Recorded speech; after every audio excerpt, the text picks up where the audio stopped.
Folks, we're going to continue with art production for the Spelljammer Combat and Exploration book that we've been building. Give me a hot second here for me to check my signals, make sure stuff is coming through clean as I tuck in my shirt a little bit there. Clean as I go. Okay, good. So it sounds like that sound. That's a real fine way to start. If you follow me on Twitter, I've just posted that I'm live on Twitter. So if you want to find out when I'm live in the future, you can follow me on Twitter at Phil Kearney. At Phil Kearney, like my name. I'm going to just punch signals across the net real fast, and then we're going to get into more token production for today. So if you don't know who I am, hey, my name is Phil Kearney. I build RPG supplements for 5e games, pretty much exclusively currently. There is a stack of books that I've produced that you can look at, PDFs that are on DMsGuild. There's a link down below to DMsGuild. Be welcome to check out those books. They're all 100% preview, cover to cover. Either click on the eye icon if you're on mobile, or the full preview option if you're on browser. I believe that you should be able to read the book that you want to purchase if it's a game mechanics book that you're going to be referring to more than once. That's just how I roll. So please check it out. If it's something that you find that you reference more than once, consider buying it because it's valuable to you because you're referencing it. Other than that, let's see. So we've been doing the artwork. We built this book cover back around episode, I think, like 23. And then from the past, 4 sessions, we've been building ship tokens. We have the mechanics that we have for the combat aspect of Spelljammer Combat. It's Spelljammers Combat and Exploration. So it's a little bit about how Spelljammer ships work. There's a lot of information about how combat works, and there's a lot of information about how exploration works. And then at the back end of it, there's random system generators using the scaling methodology that we use so that you can build hex crawls, as it were, across a wild space or the astral sea. We provide tools for finding things and the scale of those objects and how likely is it for you to notice them as you're traversing space for them to become things or locations for you to interact with. That's our first appendix, and then the second appendix is about 20 pages of converting the Light of Xeraxis, all the combat scenarios that are in Light of Xeraxis into our scaling combat mapping system. And basically it revolves around scaling up from a 5-foot square of characters on a deck plan, give me the boggle. Like if this is the 5-foot scale here, right? And I got a character on deck, they're going to be moving, 5, 10, 15, 20, 25, 30, whatever. But then here at the 50-foot scale, we've got a ship that if it was sitting on a grid, like say a 5x5 grid like this, this would be the space that this Hammerhead ship is occupying. 1, 2, 3, 4, 5. 1, 2, 3, 4, 5. A 5x5 space. So if this is a 50-foot scale map that we're sitting on, then our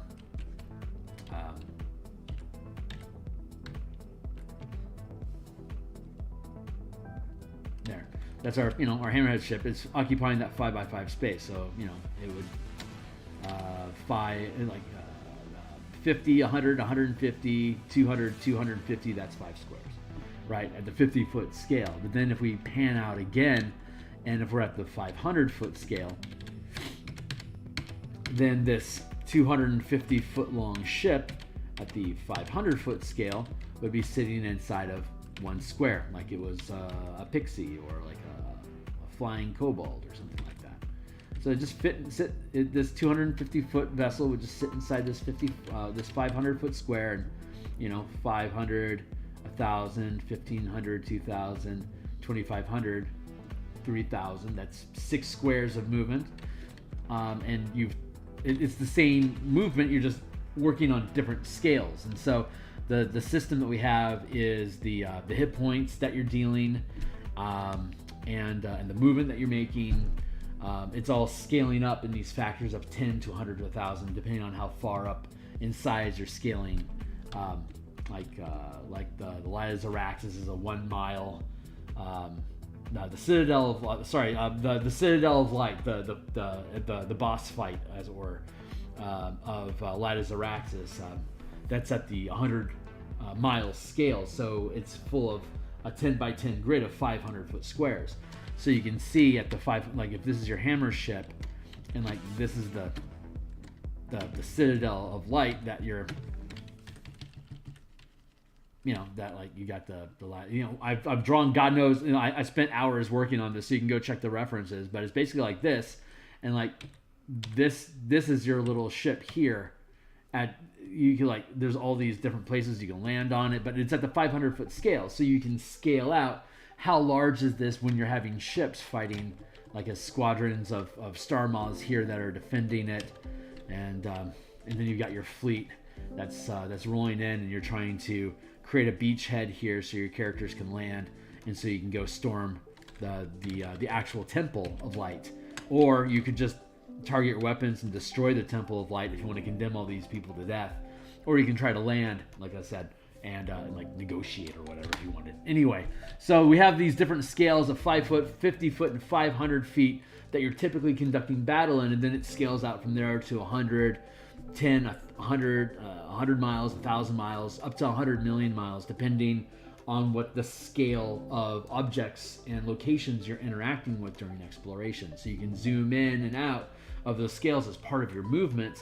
You can scale up, you can increase scale of squares as you move up to 10,000 miles per square per round, and so you can scale out that way into rounds, into minutes, into hours, into days, and get to your 100 million miles per day. And it's all basically laid out in the book, and it helps redefine the roles of your character. So while you're operating your ship at the 50 or the 500 foot scale, you can use a bonus action or your standard action or attacks from your action or your reaction to perform different ship roles, depending if you're piloting a ship, if you're commanding a squadron of ships using an amplified orrery, if you're commanding siege crews on your own ship to attack other nearby ships or little fighter crafts that are trying to invade, or landing parties. You can be taking shots at these things as though like you're swinging a sword, but you have a whole crew that's loading and firing siege weapons to deal with these larger scales, with larger damage, with larger threats.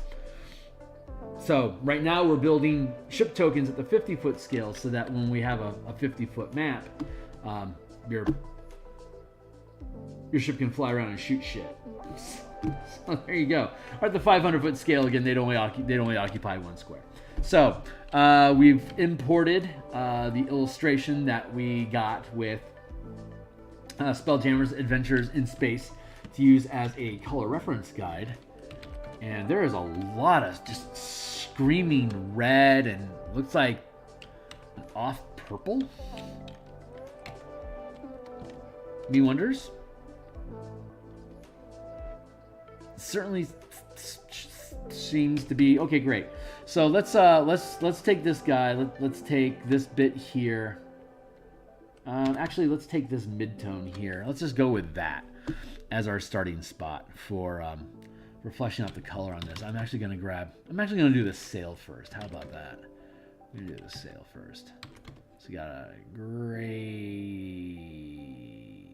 That's space.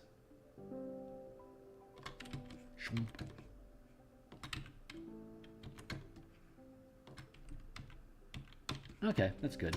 So let's conceal that. We're back here. Get the turrets there. Turrets stay on top.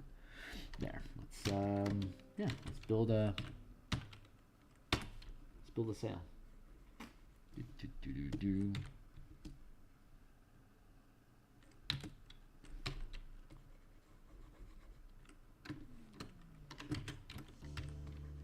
Wah! Wrong layer, Kearney. Let's try that again.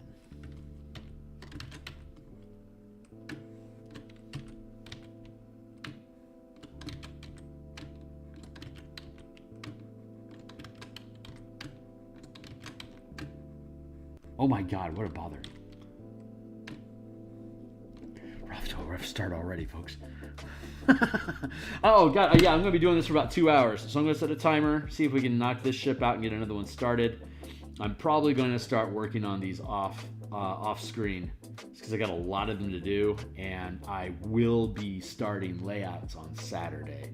Not sure how much of that process I'm going to share. I'm not sure how interesting it is, but I want to at least get the thing rolling so you guys can see how it is. There's a lot of staring and muttering and tapping and moving keys around, so I don't know how much of that process I'm actually going to share in stream, but it will be. I'll pop in and show you pieces of it. I don't think I'm going to do the whole thing on stream, but I'll pop in and do chunks of it, or give you guys updates and stuff like that to look at. But the playtesting for this is officially over, so that content has been withdrawn. And you will be able to have access to the full document once it is published live on DMsGuild. So stick around. We're going to do... we're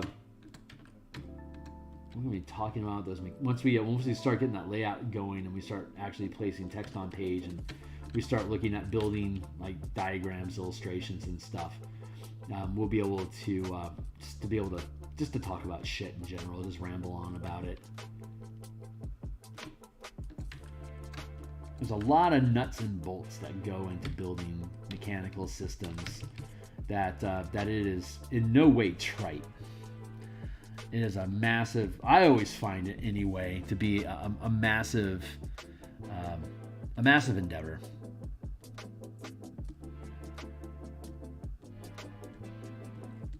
Here and here you go. There. Very good, very good, very good. Very, very, very, very good. Good. Cha-cha-cha-cha.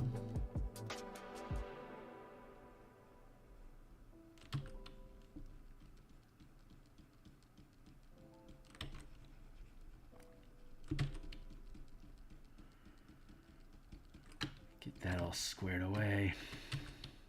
Yeah, this thing requires a lot of assets. I mean, it's just the ship tokens themselves. That's not too much of a heavy lift. And we got the book cover done first. I always talk about it's important to do the book cover first. That way you don't hate the book cover for preventing you from being able to finally frickin' publish the thing, because you cut corners I cut corners like a mofo. So I gotta get that cover done. If I want to go back and futz with it at the end of production, that's on me. I can do that if I want to, but I gotta be good enough with it to be like, that's good enough for a cover. Otherwise, yeah, cannot hate your book cover, because your book cover is your first step forward.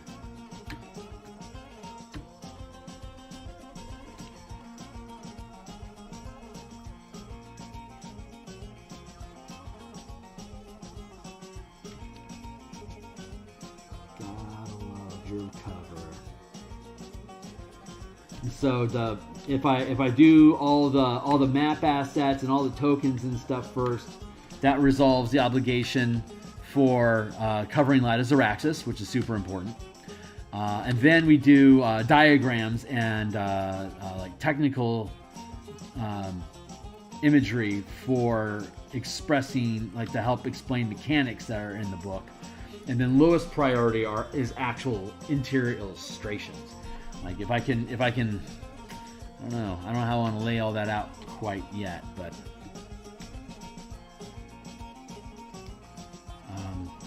each book is different, so I'm really looking forward to what in this supplement pulls itself forward as the style that we're going to work with. And because like ships are tricky things to illustrate, and they're technical and very precise shapes that fills aren't very good at. Feels like organic things that he can just kind of eyeball that they look right. But these, as these tokens have been demonstrating, actual ship illustration is pretty specific. So we're going to see how well we're going to be able to illustrate these ships throughout the book, because they are the main focus of the book. So I better be on board I better be on board with illustrating a bunch of ships, man, because that's what we signed up for, whether I like it or not. But this is going to come in real handy, me digging through this. This is going to come in real handy when I start building my my Modron supplement and the Warforged supplement with just Colossus-sized machinery. That will build off of what we have here in the Combat and Exploration book, as well as what we're going to publish after, which is the Squads and Armies book, using Dragonlance as our proof of our proof of work. So Lattice Zaraxis for us is a proof of work, because if you're going to implement it, it's pretty sassy to presume somebody is going to purchase and use this if you don't show them that this thing can actually be used. Like, if you're going to build a book about giant robots, you should probably make sure there's like scenarios in which those giant robots are going to be super useful and integral to the adventure, so a DM has a good idea about, well, how do we do giant robots in D&D? I have the answer, because I've been testing it forever in the actual adventures that Wizards publishes. So when I publish a piece, I'm like, hey, turn to page 74 of Dragonlance. Here's how that scenario plays out with 400 troops that you have control of in that city. Like, that's how these mechanics are meant to be used. So actually pretty excited about that, and I recognize perhaps a little cocky, because I don't see a lot of people building mechanical systems and then offering, like, what is this for? When would I ever want to use this? And when you're like, you want to use this in Descent into Avernus, and you want to use this instead of what they have for Lattice Zaraxis, and you want to use this in Storm King's Thunder, and yada yada yada. It's like, well, I own all those things already. Like, yeah, you do. Here's a new way to play it. Check it out.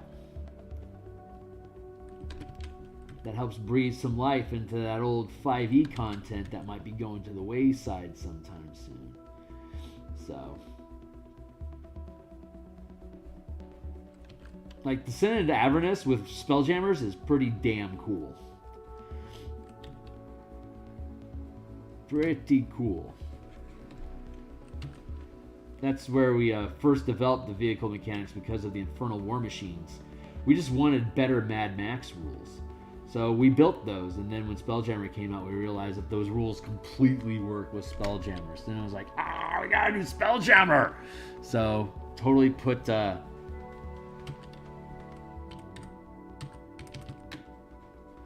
armies and the squads and armies on hold, put the guilds and kingdoms on hold. We're gonna jam some spells, yo. That is where we ended up at. I'm going to just use white for the top of these. But you can check back. Like, the first 4 episodes of the Spelljammer playlist was the date that it came out, and me going through the different combat scenarios, the different ship combat that they have, and just basically laying up, we can do this, and here's roughly how it would look, something like this. And using the original mechanics that we had for the system, which have been changed and updated since then. So the playtesting was super useful, and it helped streamline stuff and work out some logic issues, and just felt right. So that was awesome, just to be frank. But yeah, like I said, the playtest it's over now. The link in Patreon that takes you to the playtest content, as soon as it publishes live, it'll just take you to the products page, because you'll be able to read the entire document 100%, page cover to cover. Of course, a lot of the value of the book comes from the Zaraxis maps, the system maps, the ship tokens, the creature tokens that we've been producing. All those are assets that you can use either in your flesh space, kitchen table, or obviously in virtual tabletop. So a lot of value there just included with the books.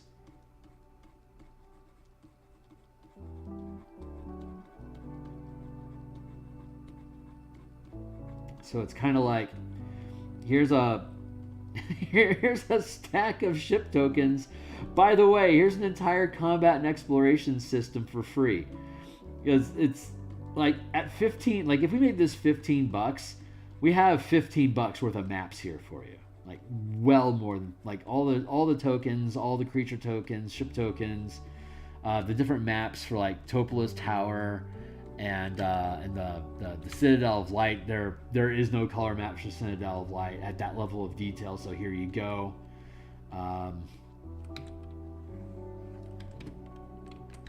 paste, flip, transform equals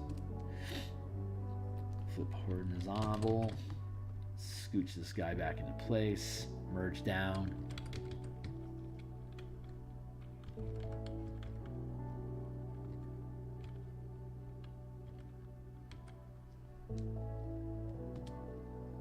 Merge down. Do like that.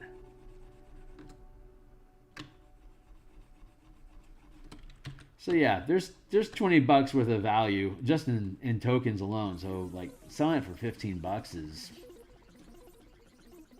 the worst case scenario. You get a bunch of useful maps. So I mean, come on, shit's great, super useful. So yeah, hoping everything goes well.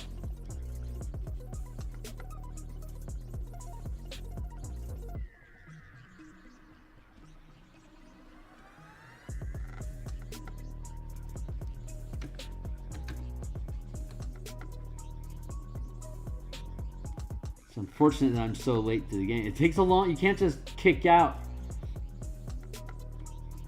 110 pages worth of game mechanics in, you know, a month.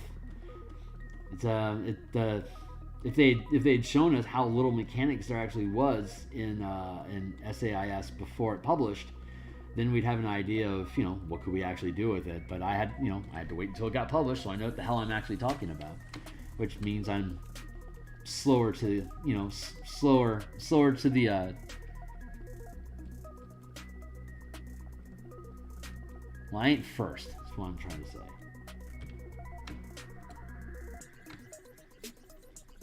But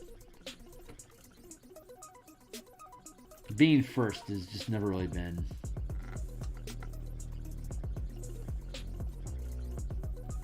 It's never been me.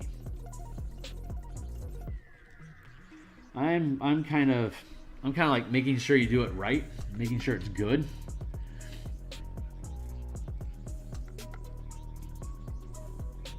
So that I can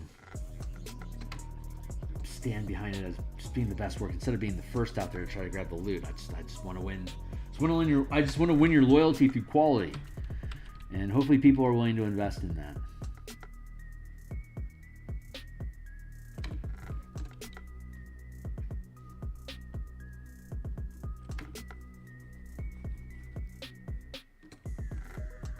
That feels right.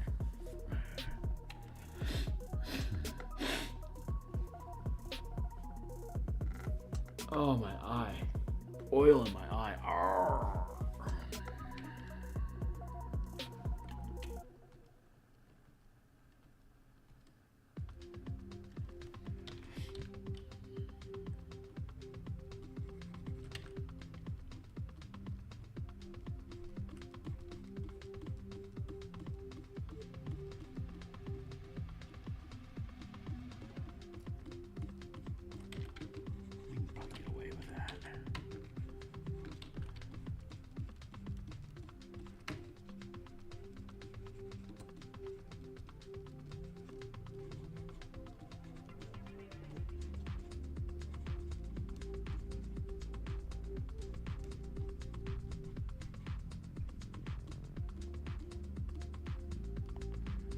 Do some billowy sail stuff like that.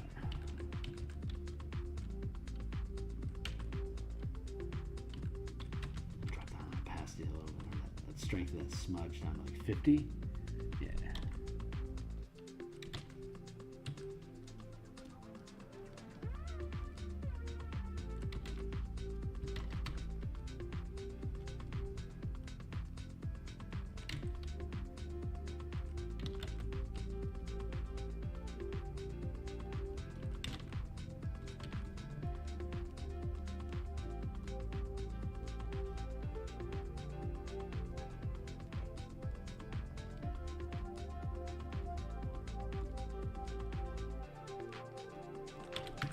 But yeah, these mechanics work with any level of technology.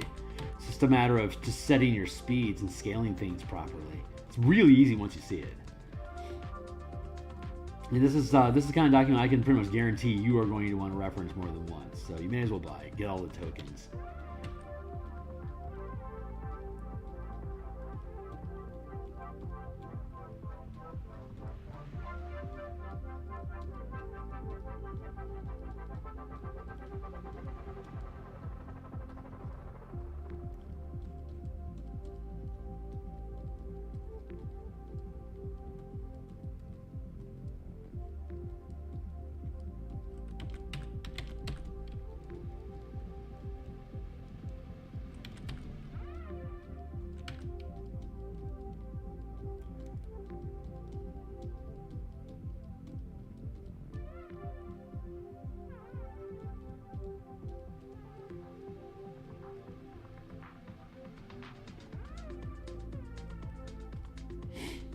Yeah, something like that.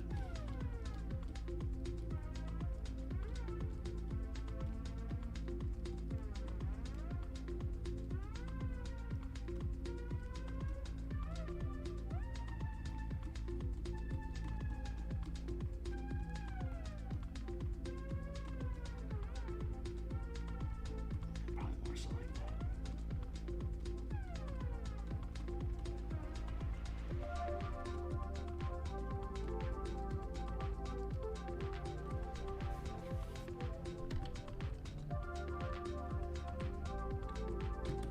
That'll do.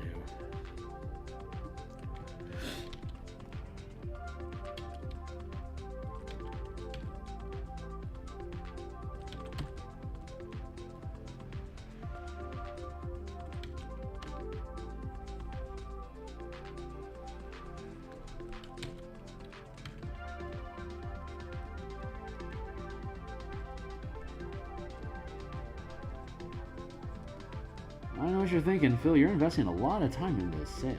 I agree. I am, aren't I?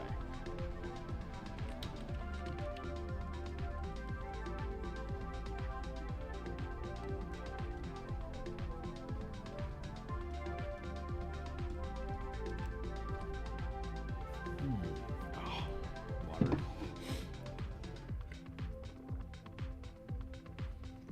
I'm drinking a big yellow cup worth of water today. Brought to me by Dickie's Barbecue.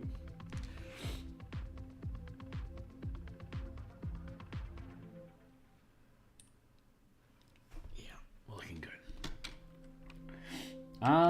Okay, well, that's our sale. That's cool.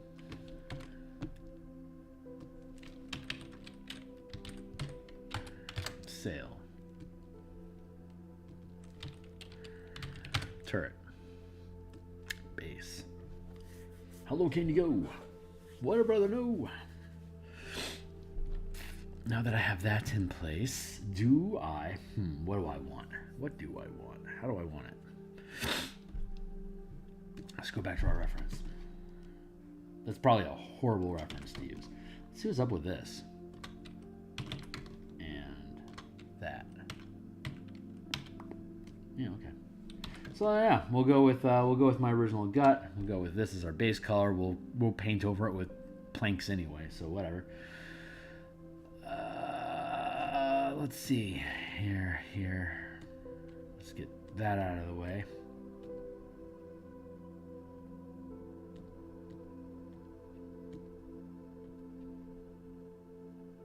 You know, I know I got some. Let's go to D&D Beyond. Drop a like while we're here. If you're checking us out, like and subscribe. Certainly certainly do appreciate you being around. So let's see. Let's go to D&D Beyond. And we'll grab our sources here. The Spelljammers, AIS, SAIS. Okay, fine, I agree. Hammer Ship.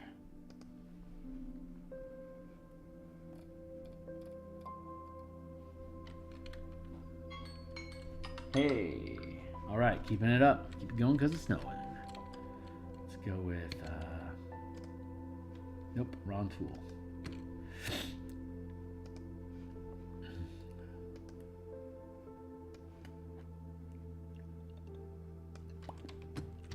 Copy, paste, copy, paste.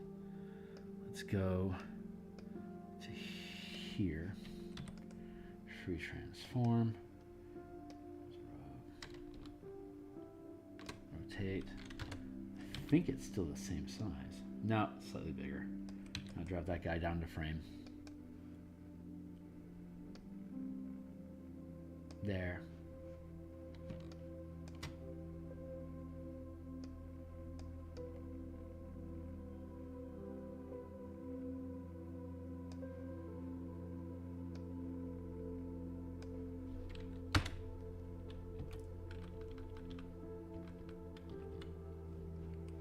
Nope.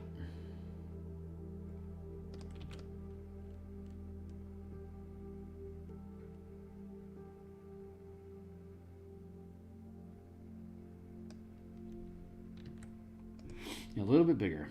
Transform. There we go.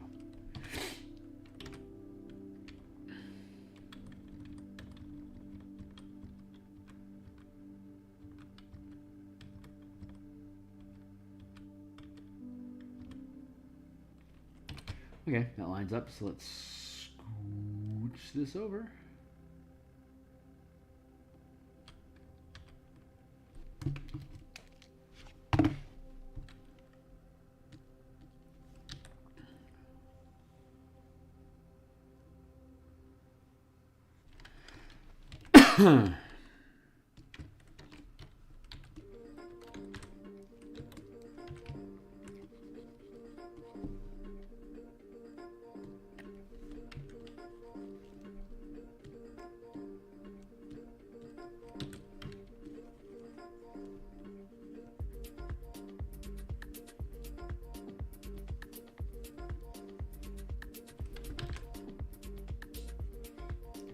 Shenanigans.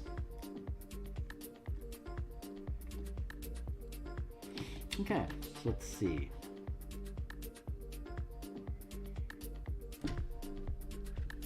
Now we can continue our quest to build. Let's drop this stuff into this would be reference. Next to trash.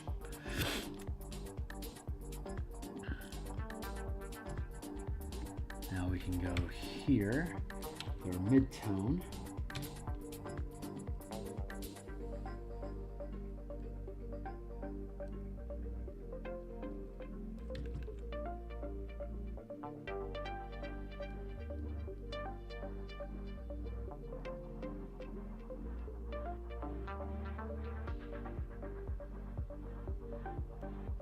What a goofball. What a goofball.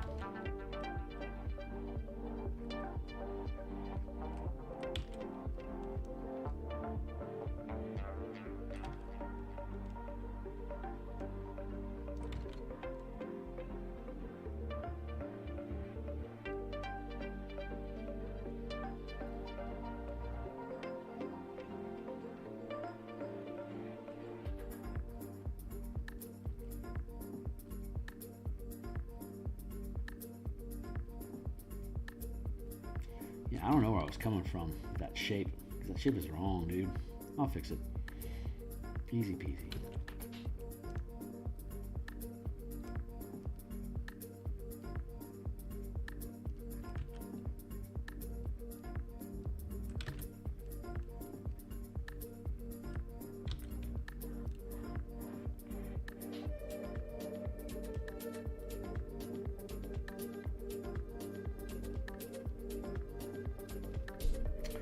Oh, this is another.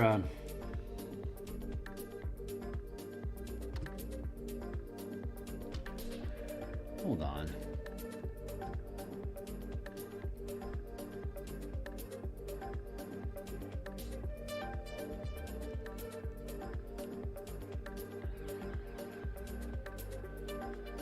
How's that trebuchet firing if it's got this hood on it? I'm immensely confused by this.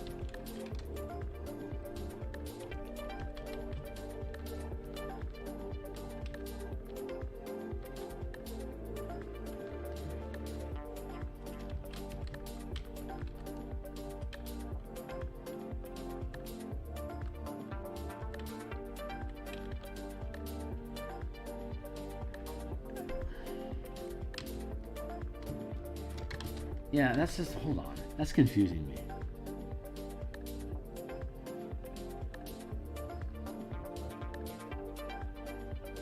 Oh, I guess it's a retracting cover or something. It doesn't really go into it, does it?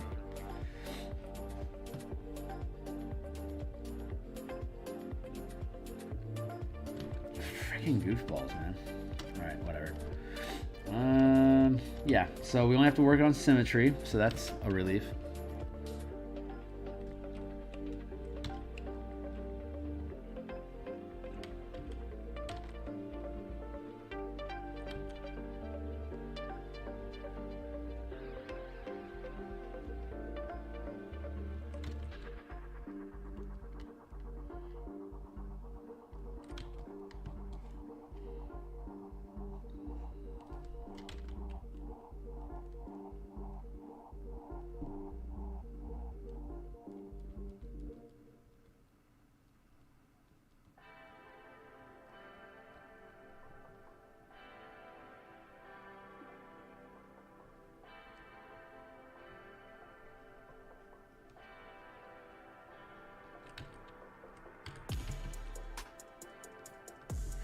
Let's conceal that nice sail.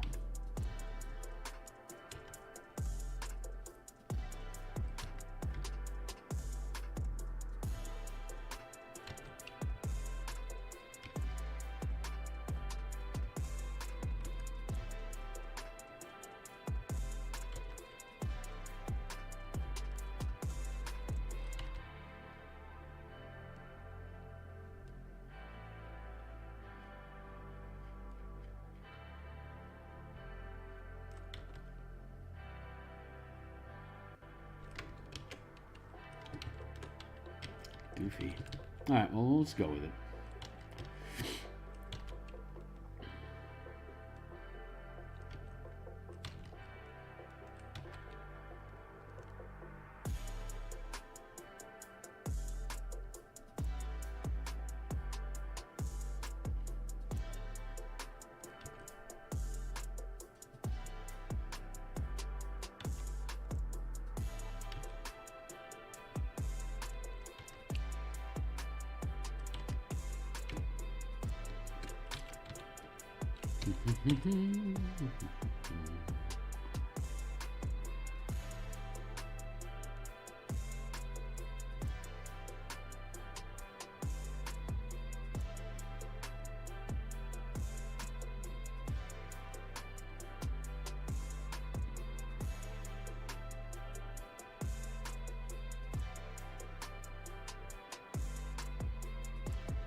Yeah, hell of it. I gotta figure this out.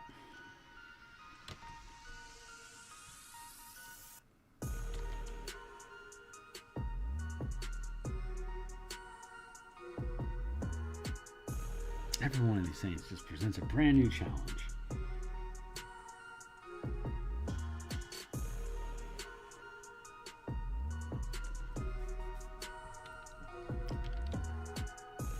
Bar.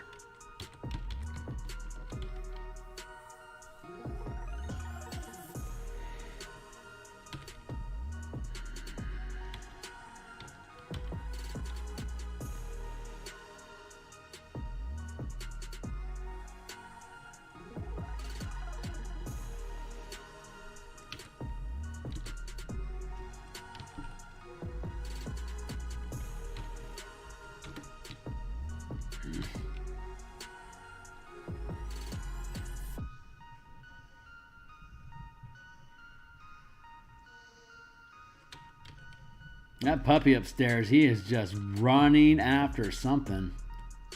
I suspect it's like a rope or something. A cat toying with that dog.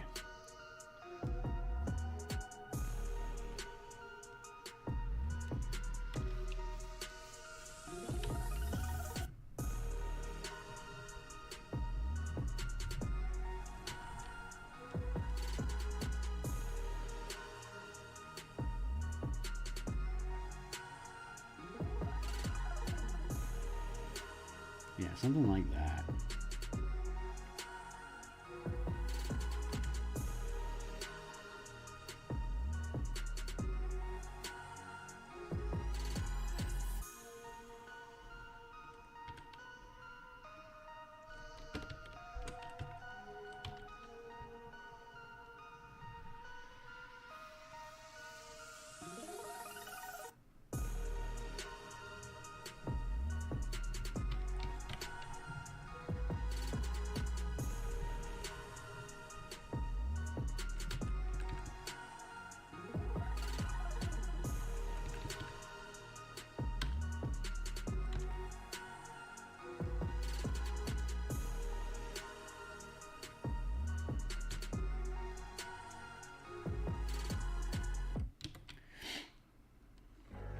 Do.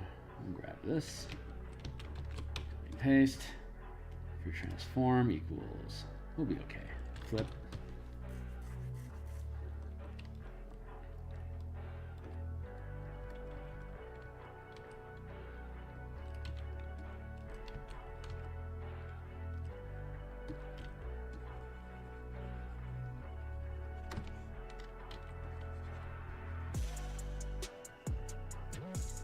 There we go.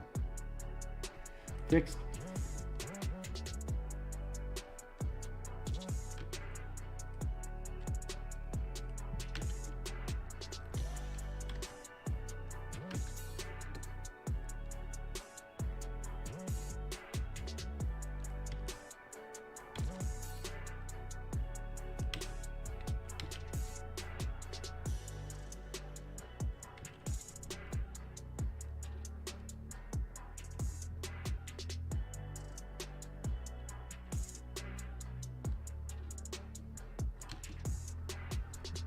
That should do. Do that again. Copy, paste. Free transform equals flip. We'll keep doing it until we get it right. Very likely.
They don't even have trebuchet in the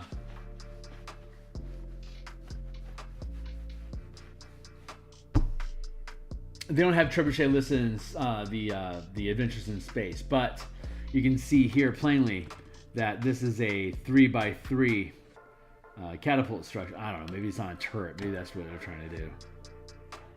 Maybe. Yeah, okay, we'll give them the benefit of the doubt, but I'm pretty sure in I'm pretty sure in the original Spelljammer this was a trebuchet off the back end, not just a mangonel. I think that guy was toting a lot more firepower than we were allotting for it, but let's put the lock on that again. Let's see. Nah, it's the same. It's the same. All right, whatever, dude. Turret.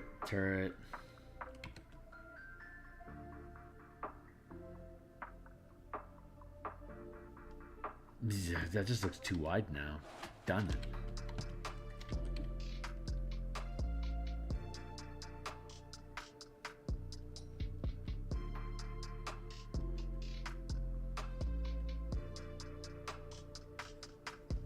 The hell? What is that? Oh.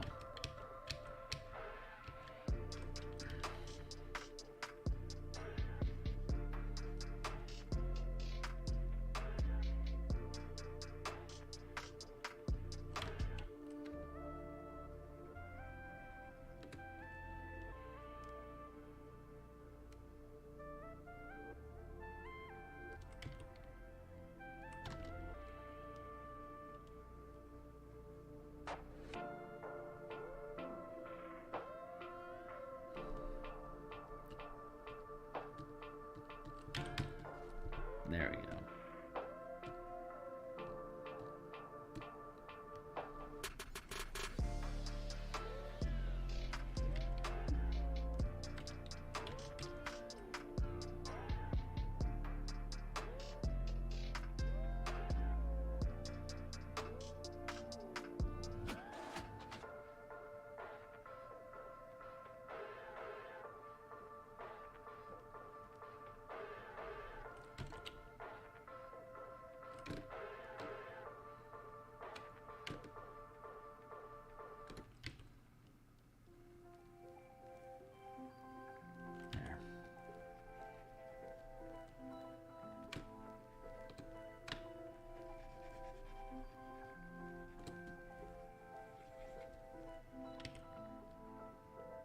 Good. All right, so let's take this chunk here.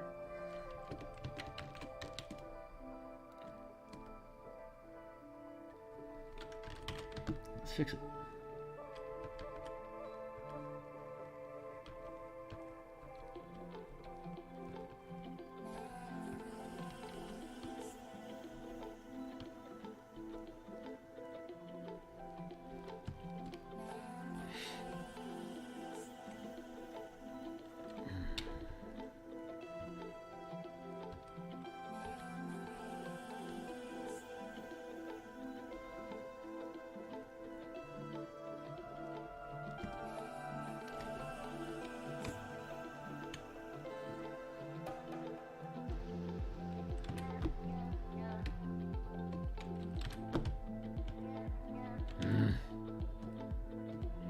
I'm having issues today. Oh, that's where it is. That's where my issue is.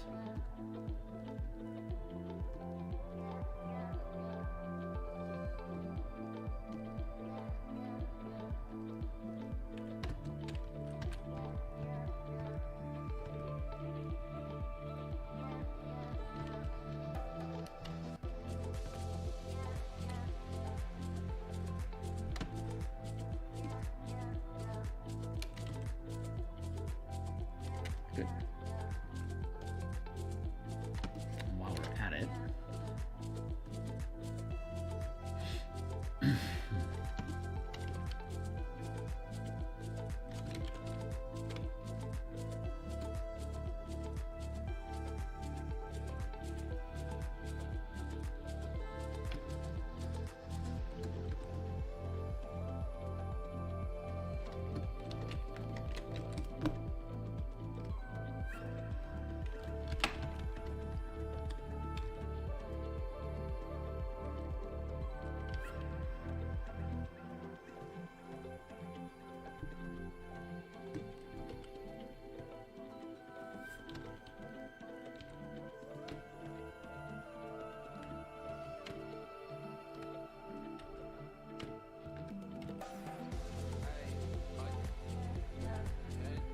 there we go.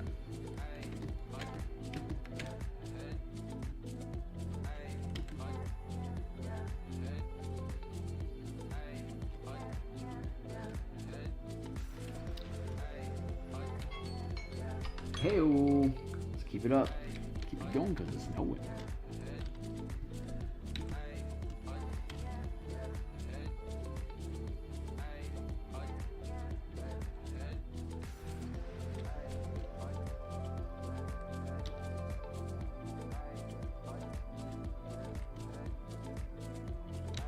Maybe not so much. All right, well, we'll figure it out.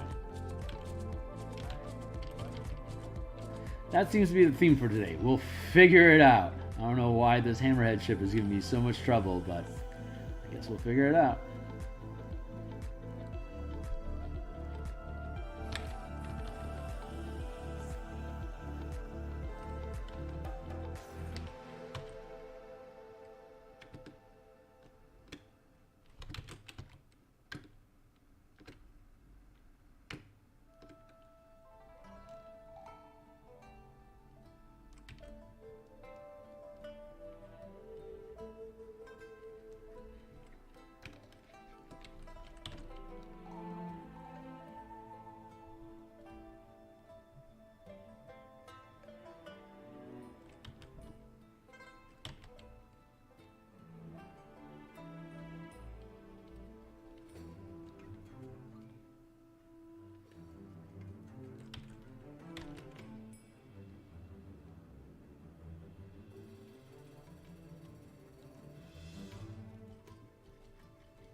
Transform equals flip horizontal equals scooch it down.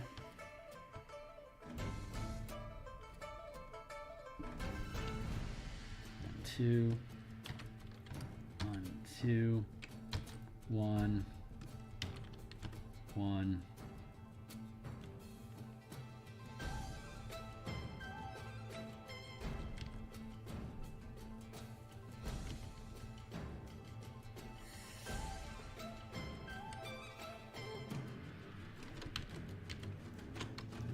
Merge that down.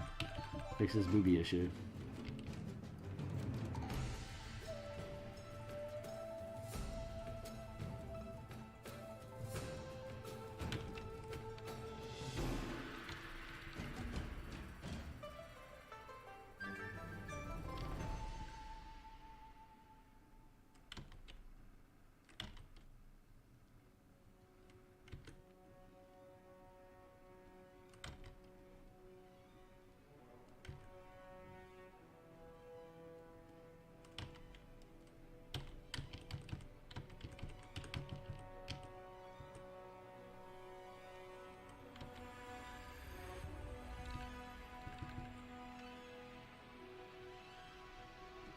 We'll do that, and then we'll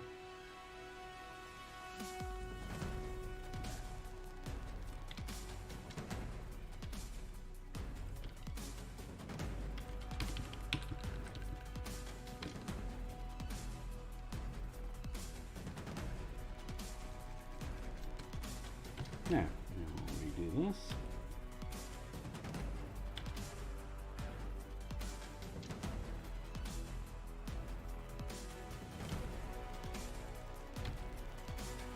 Oof, we're off to a horrible start.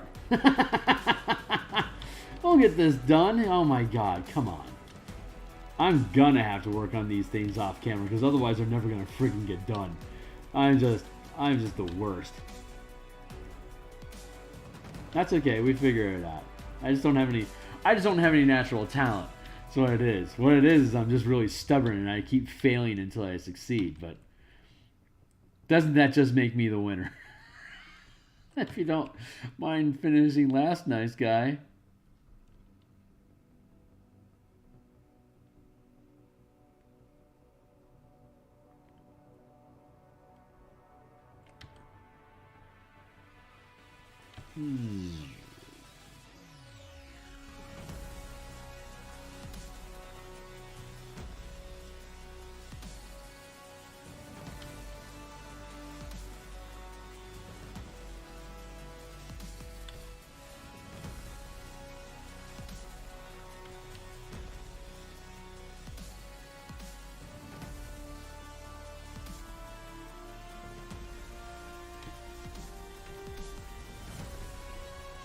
Let's try that again. Copy, paste. Free transform. Flip horizontal now, baby. Ooh, okay.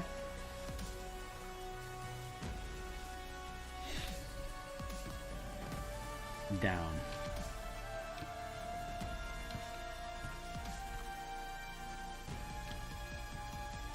Yeah, that worked out. Okay, cool. So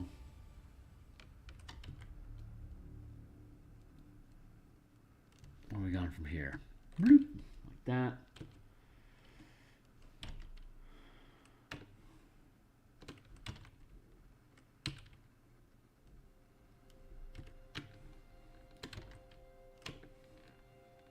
Let's go with 3 pixels. It's a 1.5 feet. That's plenty wide. Right?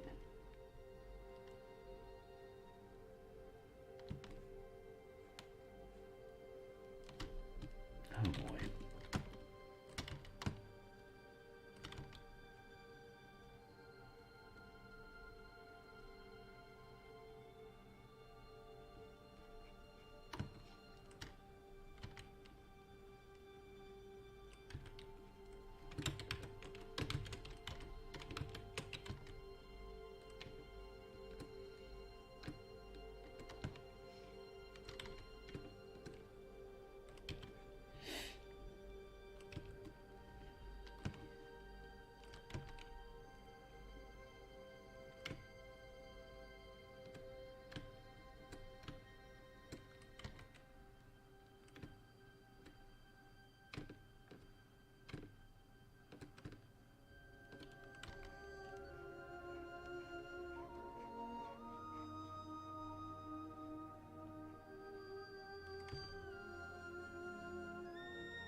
I need to. What I need to do is I gotta double check my ship plans, my deck plans from now on, because apparently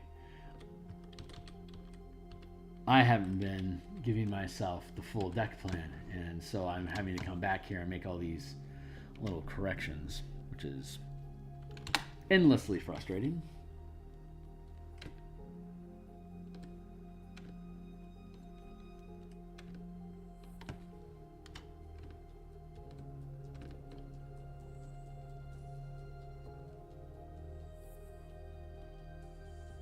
Hey, that's just part of growing up.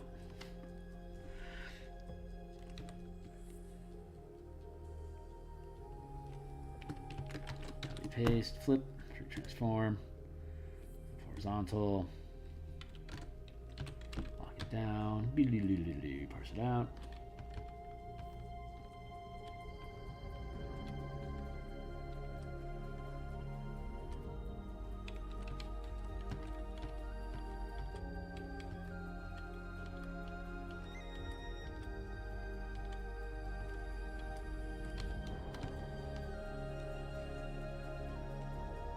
Perfect.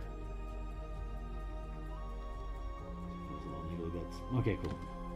Perfect. Declaration of perfection. Perfect. Thank you. Cool. All right, now we're back on track.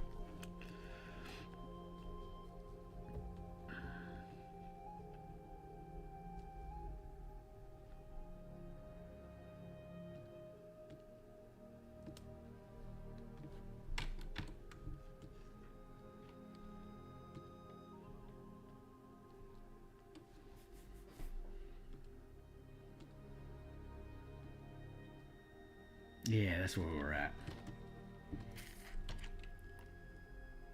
That's how this whole mess came up.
Huge production here.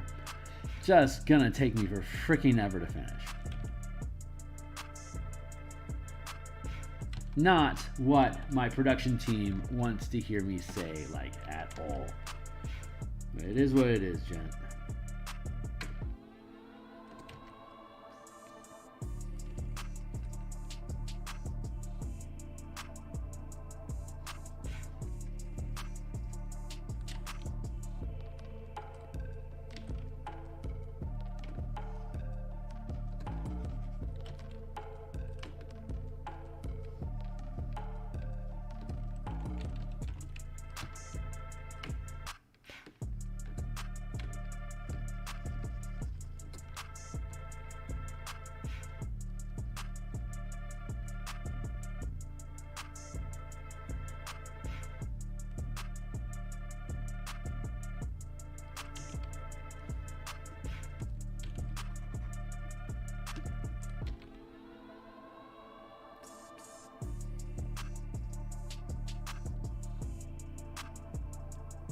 At least we can start doing the fins and make this actually look like I'm on purpose. Like that I'm like designing with intention.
Get out of the way. Let's do this right.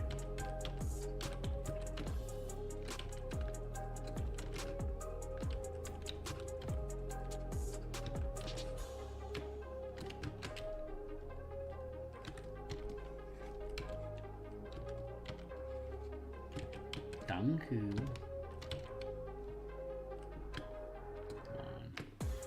1, 2, 3.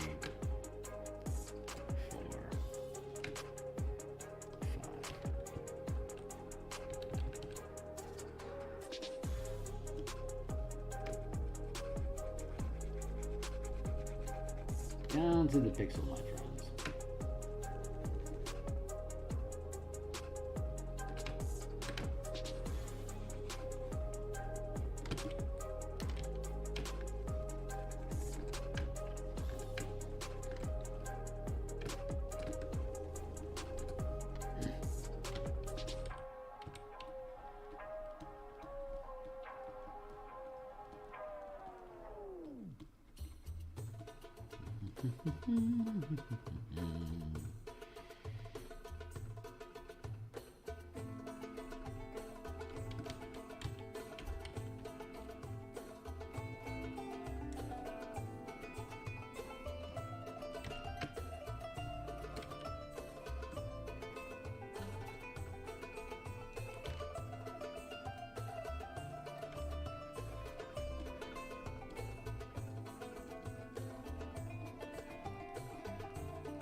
Very good, very good, very good, very, very, very, very good.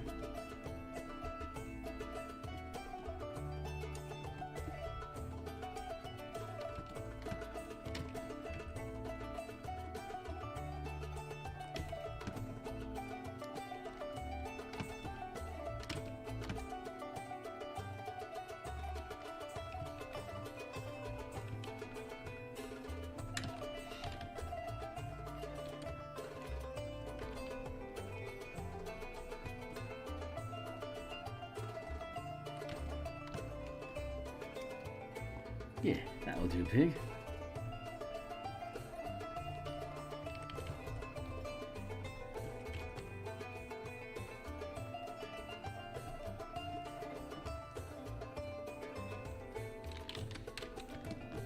Transform, flip horizontal, vertical. There we go. Slide into place.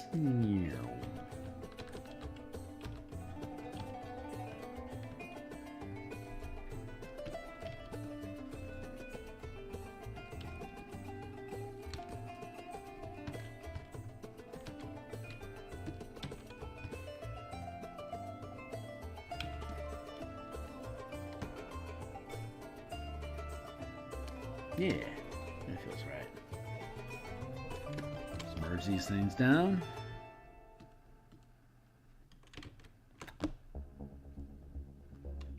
Yeah, let's merge those down. Hey, Mikey. Now, wait until someone uses an explosive on that ship. Uses an explosion.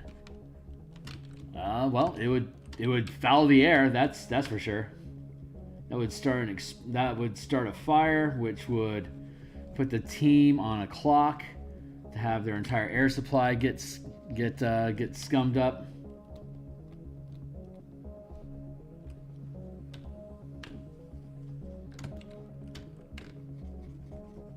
I think explosives are going to take out almost any ship that you come across, though.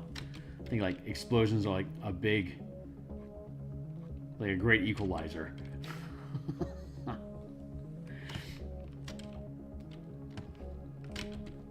That's the kind of creative thinking that gets you ahead in the world of D&D. So well met, partner.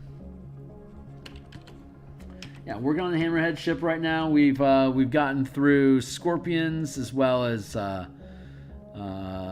here. You haven't seen the end result. Got a Bombard, Damselfly, Flying Fish,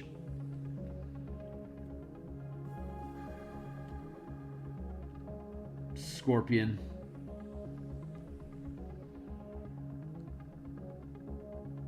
now working on Hammerhead.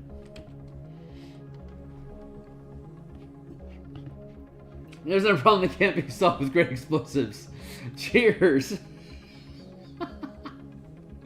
I used to play the first MMO, Ultima Online, and I named my character Pipe Bomb Willie for no reason. Literally no reason in particular. But one of the things that was prevalent in Ultima Online was setting traps on chests and dungeons. And then when you inevitably fell prey to one of these traps, whatever bastard player set up that trap would come by and scoop up not only the open chest, but also your corpse's loot. So I had to retire that character really fast because I honestly spec'd them into being an animal trainer. I just thought the name Pipe Bomb Willie was fun. And lo and behold, did I realize that, that guy was hated. He was attacked by more people than not. People just couldn't get on board the Pipe Bomb Willie, regardless of how much I told them at knife point that, dude, I swear to you, I did not trap that chest. They were like, whatever, PB. And so I had to kind of let that guy go. I would say that is a good instance in which explosions did not make my world immediately better, but it is a rare occasion. It's probably the exception that proves the rule, honestly.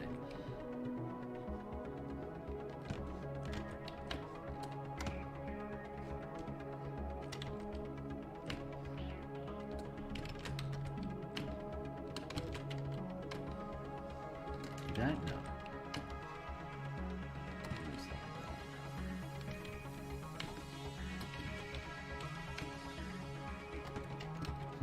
Nope. Just leave that be. Yeah, we can leave that be. Pixelicious. Can we do that? No, because it gets wider.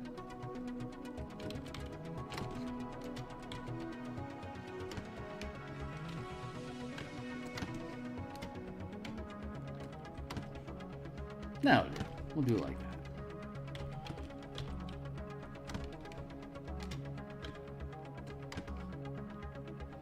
Yeah, that works. I'm not complaining about the results so far, and it's pretty on point. It's actually not that far to go. Once you slap some color onto the deck, it's these things. Surprising how quickly they get done.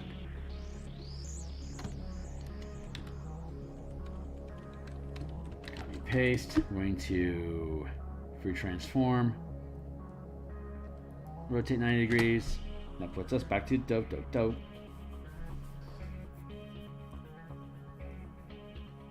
Yeah, right on, man. UO is like, super fucking old school, so I don't fault anybody for having not experienced it. But as the first MMO, it's something worth studying, I would say.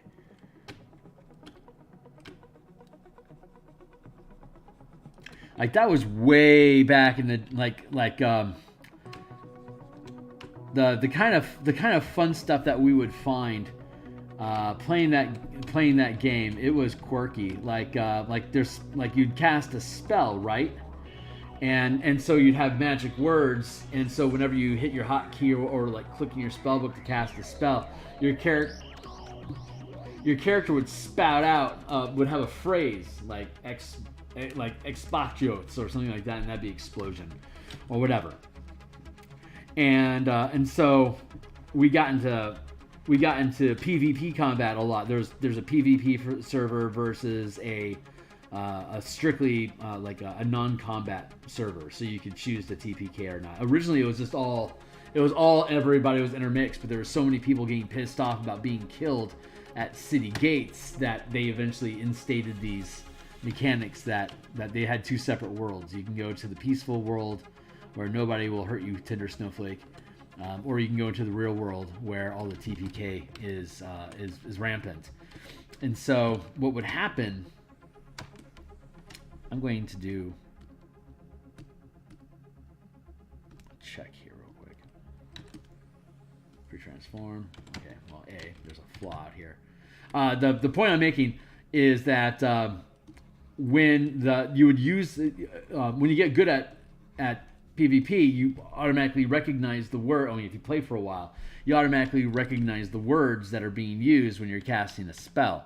So when you're in TPK PvP, or TPK, it's PvP is what I'm trying to say. When you're doing player versus player, you know what's coming at you when you see what language would pop up. So it at least gave somebody an idea of what's coming, so they could potentially deal with it. Well, we had figured out pretty early on that it was a text. It was actual text that the character was saying. Like if I were to type in like "you're an idiot" and I would hit enter, the word "you're an idiot" would appear over my head. And so when you're casting a spell, the devs had just coded in that this is just a line of text that you say. So once we figured that out, we would like have like I got to the point where I would just have 3 blank lines, and because you could just have spaces, and you could save that as a line of text for some reason. So as far as I know, I was the first guy at Ultima Online to be using a space, enter space, enter space, and it was cast spell, like it was a command, like you hit F5 and do a function, and that would be a stream of commands that you would perform that you could record and then enter as a macro, right? So macros, big deal, pretty innovative back then. So what we would do is we'd have the macro be cast spell, and then blank line, blank line, blank line, because there was only 3 lines of text that would be visible at any given time. Every time you hit enter, it would eat up a line, regardless of how much text it was. Hit enter 3 times, and that would just be a single line of text. So you cast spell, nothing, nothing, nothing, and the macro would fire so quickly that you could not see the words on the spell being cast.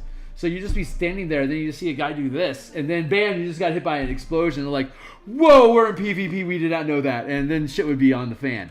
And but I am very proud to, as far as I know, being the innovator of forcing the devs to completely have to hard code the. I'm pretty excited about it, can't you tell? To hard code the word I'm looking for equals spellcast the incantation words that they would use. They had to create a separate line of code for cast spell, text appears above your head instead of lazy rimshod. It's just text. I'm a proud innovator of that. One of my guys, my guy that the rogue that runs our table, he was the guy that ran the original strategies channel for like how to optimize characters and stuff like that. Like super old school forums, like this is the first MMOs that ever existed. How do we optimize these characters to have better raids, better experiences? Like that old school stuff was super fun, man. Like super fun. Oh my god, that lines up so perfectly. I did not know it was gonna do that. I should, big question mark, should be able to copy paste. Let's duplicate layer. Let's do it that way. There we go. Free transform equals flip horizontal now, baby. I did my math perfectly. And that lined up. Yeah, dog. Look at that lined up. So svelte. Kiss. Chef's kiss. There. See? We're coming along. And then we've got our sail that goes over that. And then we need to make a mast. Lock that down. Yeah, me and my old school victories, whatever. I know it's dated. I know it's incredibly dated at this point, but one of the guys I ran around with when he started playing EverQuest online, he had I have a weird interaction with my computer that when I am using my stylus pen and there's no music on, there's a static effect that you hear. It goes. And I think it has something to do with my, I want to say it's the graphics card and motherboard. There's some sort of static that happens when I'm using this in the USB port. I don't know what it is. But there's a subtle sound like when I move my pen around. It's almost impossible for people to hear. It's very quiet. You got to hear it for yourself. My friend, his computer, if somebody was in stealth mode, they become invisible. And they'd stay invisible until somebody noticed them by a passive perception generator that's running around in the background. His computer, when somebody was stealth invisible near him, his graphics card would go while they were, like, the closer they would get, the louder it would get. So he could literally hear invisible people that were walking around him. And so he could set up traps with, oh my God, it was ridiculous. He could set up traps so where you look like you're being an idiot, and he could tell you how far away from him he is by the volume of the sound coming at him and from which direction they were coming because of the speakers. So he could triangulate, and then we could all just mob kill that invisible guy by doing AoEs that are affecting him and just burn him down to nothing, and then loot him because he was not expecting it at all. Old games are just freaky like that. Just the freakiest stuff. So much fun. So much fun. Love that crap. This has got a black mast. So I'm going to go with that.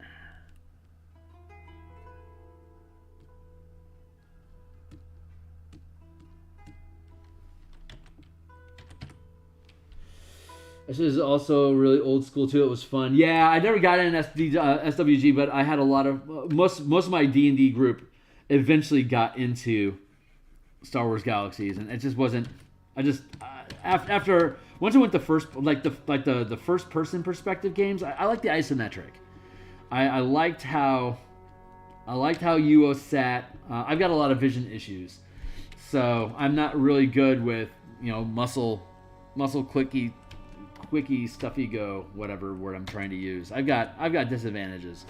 So the more complicated the game got, the worse my League of Legends. I have crap reflexes. That is not the game for me. Here.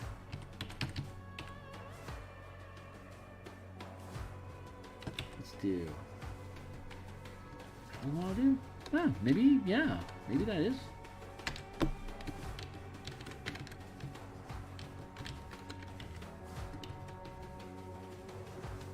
Kind of what we want to do. Hold on. I'm waiting to, let's do that. Here. Let's go to a post like that. And then here, we can go to a thinner.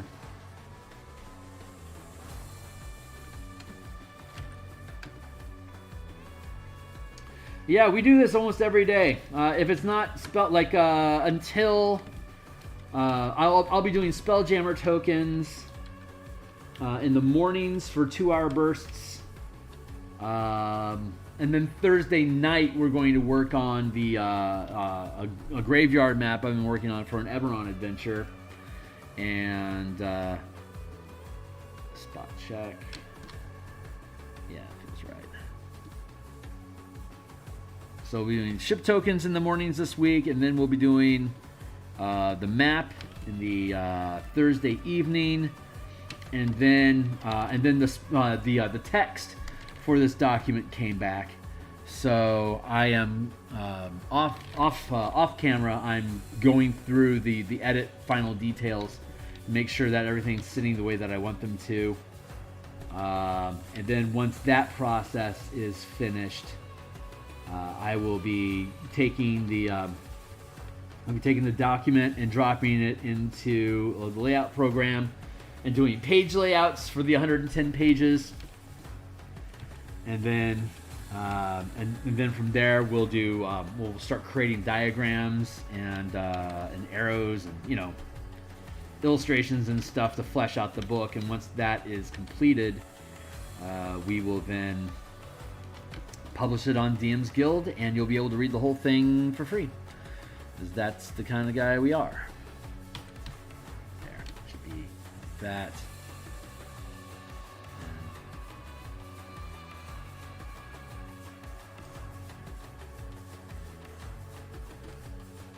down, but all these tokens and stuff that we're building are, they come along with it, so you can look at the mechanics for free, but you have to actually purchase it to get all the tokens. So we got all the ship tokens, we got all the creatures that can travel through space on their own accord. There's 16 creatures in Boo's menagerie of creatures that can fly, or whatever through space. And then we have the actual Citadel of Light, and this is apparently messy. What?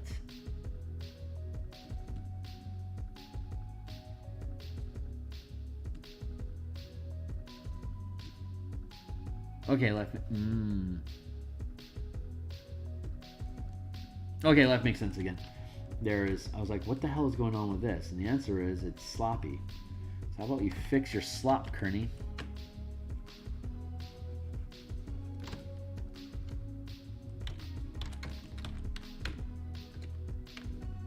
There. This is by far the worst of the tokens, because I very poorly prepped for this one. I did not look at all of the relevant overhead schematic views from the deck plan. I've been mismanaging my color. This has been a horrible ride, but that's okay.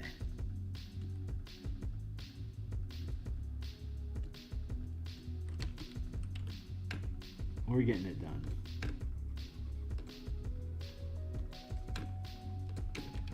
But yeah, these mechanics are just... We did a lot of Descent into Avernus with Infernal War Machines using these basic mechanics, and they came in real handy once we started giving those machines wings. The team took over the Wasp Nest. Spoiler alert: the team took over the Hell Wasp Nest and started using them to produce wings that the Night Hag would then surgery off of the insects and then fuse to our war machines so that they could fly. It's like tormentors and demon grinders and stuff that were flying around. That was fun, and since those mechanics worked, it was pretty easy for us just to upscale to the 500-foot ships, or like 50-foot scale ships, and just do the same thing, just upscale the damage with the siege weapons that they were using. It was actually a really easy process. Works incredibly well. I'm actually looking forward to finishing all the different components of this command series. We've got the Spelljammers. We've got squads and armies for commanding squads of creatures at larger scale. And then we also have make sure this is lined up properly.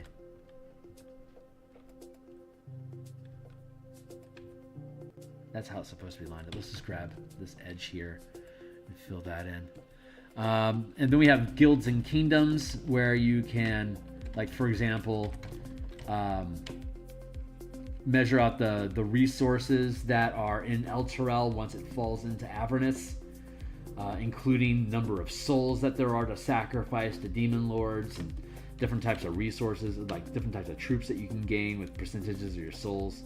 So you have you can build the fallen city of Elturel into a base of operations for you to then engage demons in the Blood War to achieve, spoiler alert, what Zariel went to hell in the first place to do, which was create a third prong in the Blood War as angels fighting against both devils and demons. Cocky. Very, very cocky.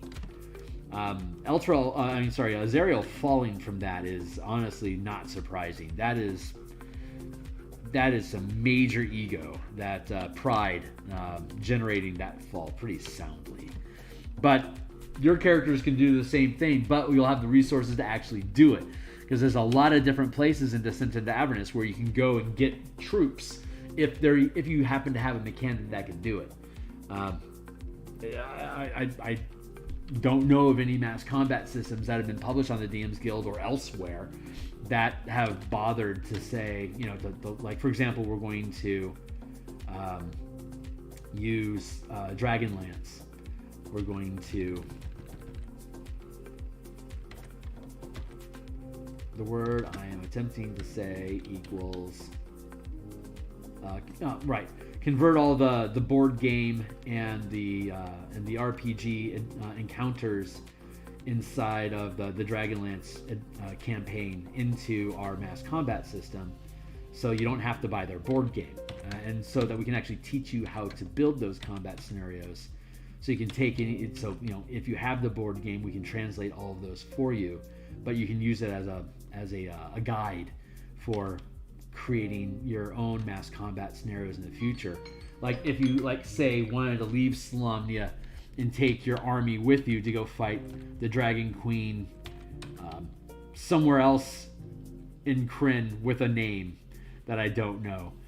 You can go there and fight Takesis there with her army against your army. And we've already tested the mass combat rules for this using Horde of the Dragon Queen, the first chapter, where you're tasked with driving an army and a dragon away from the town as first then second level characters, and if you're successful and you don't die, then third level characters. And boy, that was a hoot. I look forward to putting that on the DM's Guild, like how to run that battle using the mass combat system that we developed, because it is smooth, very, very smooth. It's really about being able to scale the battlefield from 5 feet to 50 feet to 500 feet smoothly. So a little bit of prep work is required, but for all the written adventures, we provide that prep work. And then it's just a matter of dividing up your character's action economy between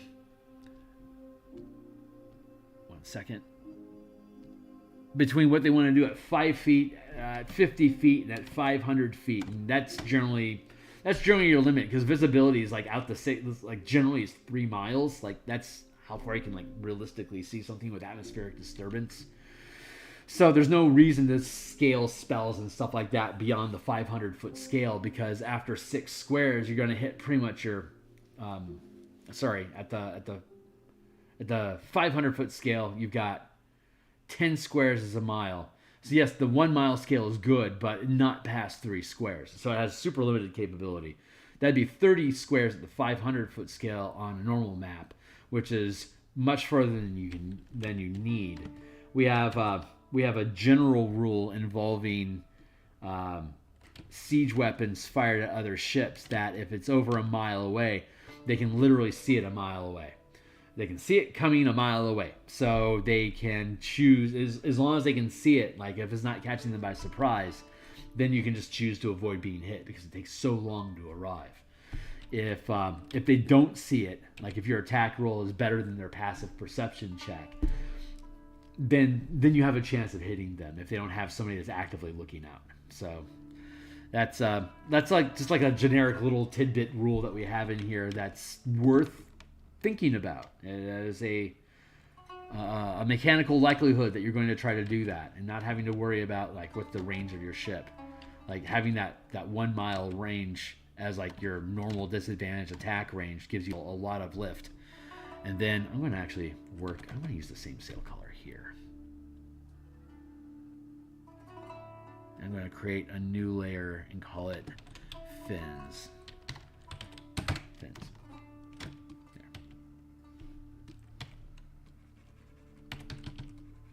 I'll just lay in some color here, and then we'll put more color in on top of it.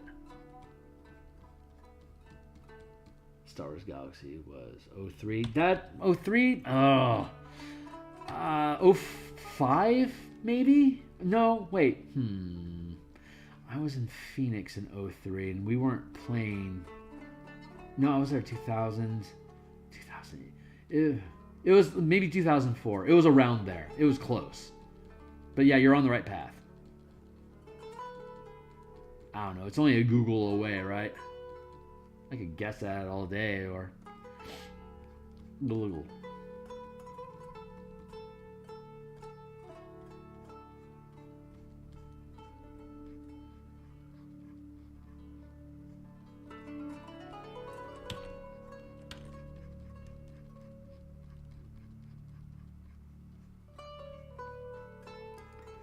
I think the first thing I want to do after this publishes is make the living ship sidekick.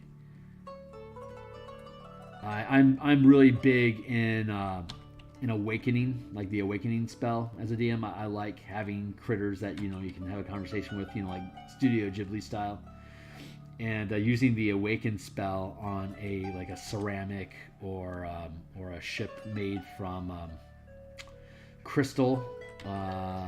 Or like insect carapace, you can awaken it so that it's like an insect or a fish or whatever kind of creature it is. But you can then use that awakened ship as a sidekick, and so instead of using your action economy to move it, you could have the awakened ship itself use its action economy to move and attack. So you can free up your team. Like if you're playing like a small team of like 2 or 3 characters, having an awakened ship as a sidekick is super useful because now your action economy can be freed up to command siege weapons or you know, put out fires or repel boarding crews or whatever it is that you want your heroics to be. It's just an easy way to integrate a fun little side mechanic that the druid has available to add a little pepper to the ships out there, like all the star moths in Lazaraxis could be awakened ships. They aren't. I didn't do that for this adventure, but easily could have them all be awakened so that they have their own will,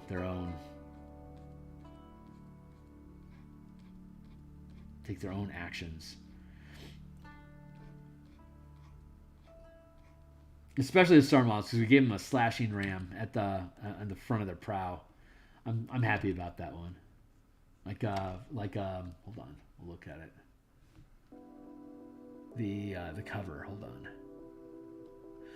on. So this is just a giant blade that's on the front end of the star moth, and of course the this nautiloid has a bunch of tentacles that it can use to wrap around it and tear it apart with grappling and stuff like that and deal crushing damage each round. But while it's doing that, the pilot of the star moth can just be using that giant blade just to slowly saw the damn ship in half. So it's really a matter of can the nautiloid crush the star moth faster than the star moth is able to cut the ship in half, and whichever one fails is going to get scrapped, and you know, spoils to the victor. But yeah, this is the cover that we built. If you check the Spelljammer playlist, that's like back around like episode 23, I think, that we minced on that for like freaking ever. But it was, you know, it was fun to do. But yeah, so I just the channel's here to just show all the different steps and processes of creating a book that's going to be published like on DTRPG or Patreon, or, you know, if you ever thought about, what's it take to make a PDF? Well, this stream, all my streams are me building books from scratch, like the martial powers that we stream on Monday. We're building the text from scratch in Google Docs, and once that's done, and it's maybe like a month or so done. I only put like an hour or 3 a week into it, so it's a very slow cook. But once it's completed and we send it off to our editor, then when it comes back from editing, we'll be able to go through and you can see all that process. And then we build a book cover, and then we do the book cover while it's off at edits. And so when it comes back from edits, we begin building all the we do the layout and build all the charts and table frames and integrate the text. And then whatever space is left over on the page, we do interior art illustrations for, like, here's one. Here's one we did on stream. I think this was back around episode 32, I want to say. 30, 32, maybe it was 28. Oof. Boy, that is hossy hoss big. There it is. Bam. So this is one of the interior art pieces that we'll have in the book once it's done. This might be like this might be the chapter header for the exploration section, for instance, perhaps. I'm not sure. Or we could just drop it in amongst the scavers, because I think writing scavers is super cool. Giving them armor plating, a fin, and then strapping an azure crystal lance soldier guy to it, I think is cooler. But yeah, this is the kind of art we produce. So I don't know if that's the kind of art we'll put throughout the book. We might end up going with a more sketchy style, but that'll be in there at least. And our book cover is still solid. So I may end up just doing ornate color pictures for chapter headers, and then doing a more loose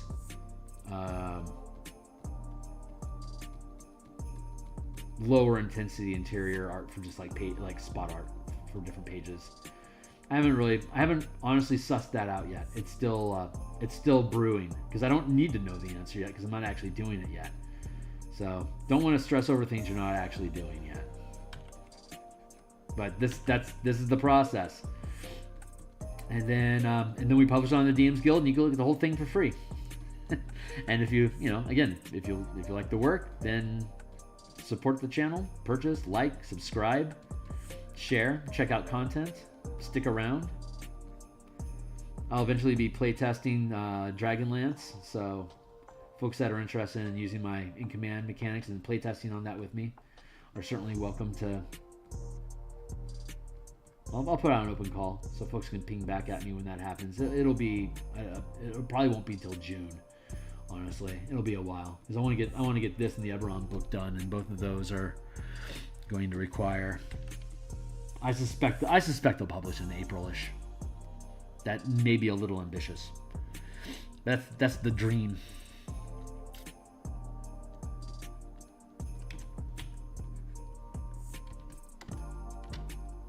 Duplicate. Flip horizontal now, baby. I said to flip horizontal now, baby. Flip. Bloop.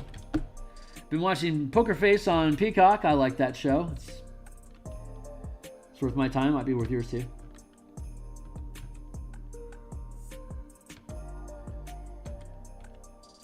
Yes, there we go. Asymmetry. That's good. And then let's go to here. Let's create. Let's look at our reference image and see if there's a. Yeah, there's no fins on page. We'll just use these same highlights that we used for the mast. That red is freaking me out, man. I do, as a colorblind guy, I do not trust red. It is a deceptively dark color to me. Like, I can barely tell the difference between that red and the black. Like the gray tone is excruciatingly close for me. So red is a nightmare color for me in particular. I'm not red-green colorblind. I am 100%. I see no color. It's this gray tone to me. So the only thing I have to work with is the value, like how light or dark something is, whether it's gray tone or actual color. All I can tell is the gray tone of it. Like, how dark is it? How light is it? And so I have to keep an eye on my RGB dial over here on the side corner. So I know if I'm in red or not. Like, I can see that switch. There you go. So it's an added layer of challenge. I like to pretend I'm some sort of Van Gogh or something reincarnated. That they got into a pissing contest about who actually is the better artist, and whoever I am put out the bid of, tell you what, I'm going to do this. I'll be blind. It's like, you can't be a blind painter. It's great. How about just colorblind? I'm like, okay, great. But he or she picked a time period where technology was good enough that I'd be able to figure it out. So that's my reincarnation story.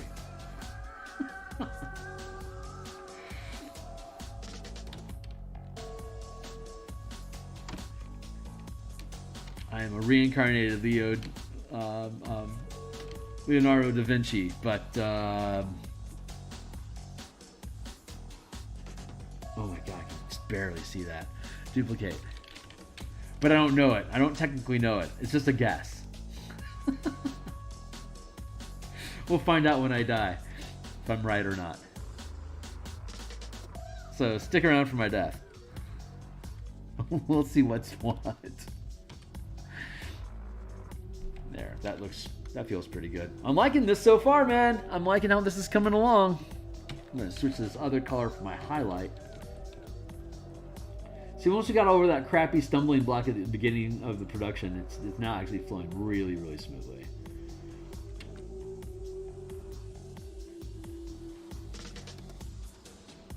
And we'll be back tomorrow morning. If I don't finish this on, no, I've got the edits. I have to look at the book edits tonight once I'm done with stream. So if this isn't done in the next 15 minutes, which it probably won't be.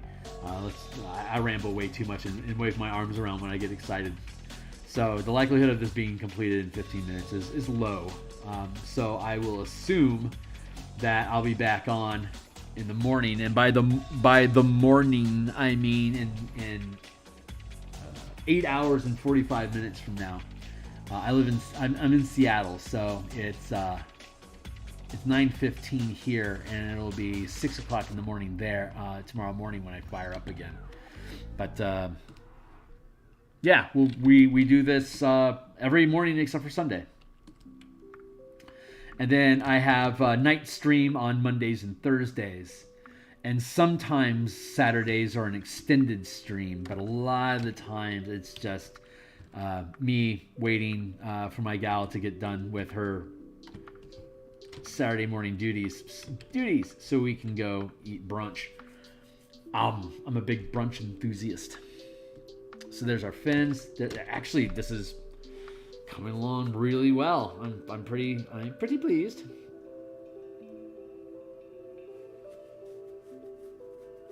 It looks cool.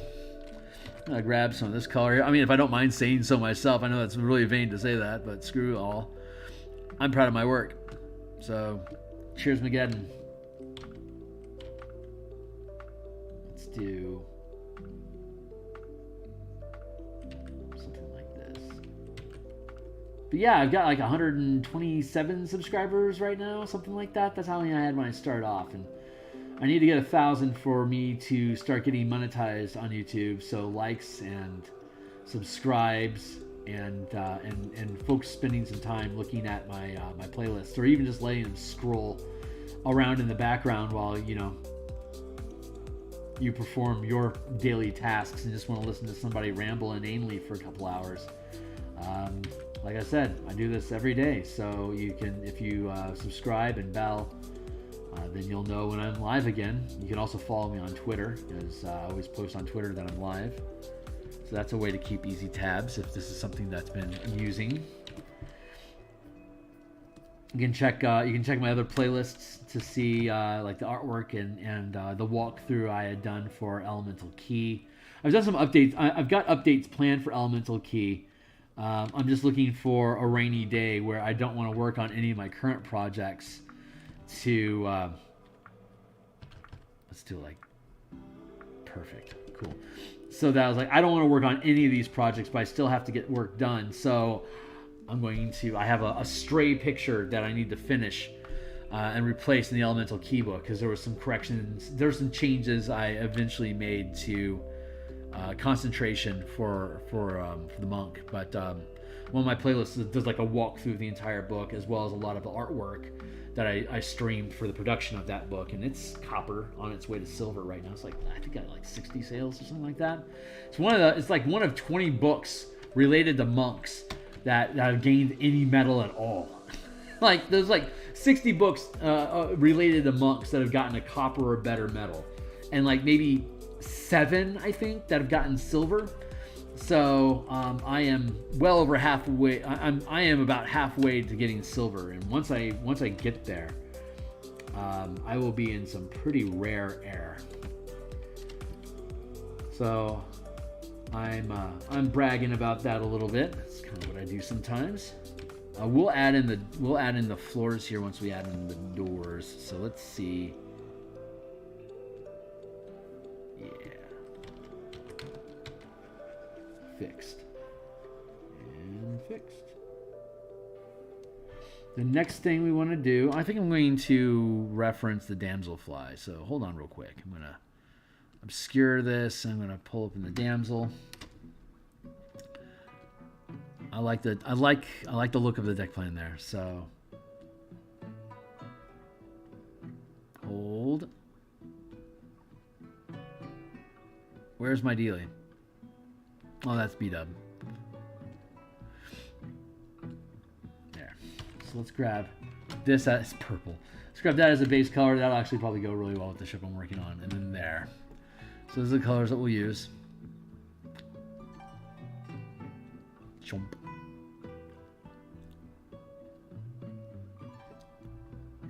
We'll do that. And now we'll take here. We'll grab purple and not purple. Uh-oh. 9:21. I got 10 minutes left on my timer here. So we're going to give me 10 more minutes. There. So we'll start with the purple. Very good.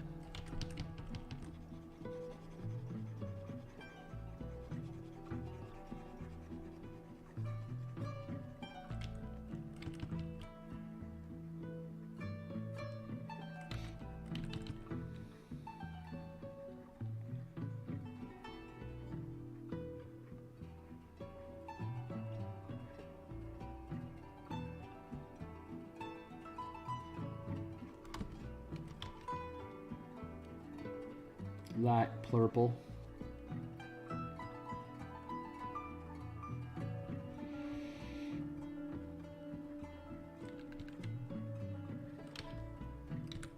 I need to put railing on this guy down here, but I don't have to do it this instant. I'll get to it.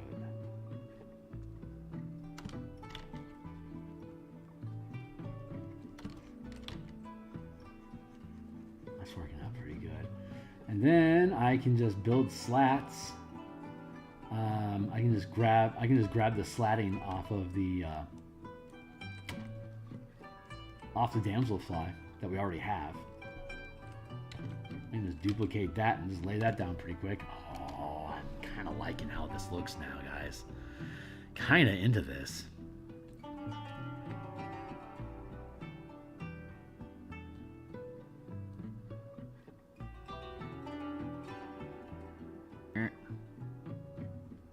Meh, meh, meh.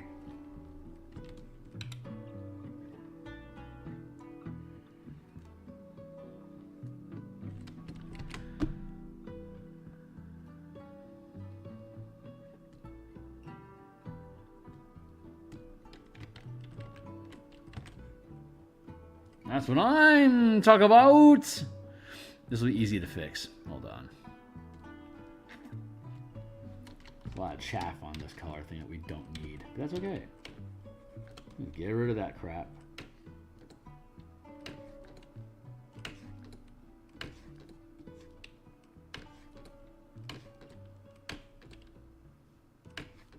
There. Let's start with this.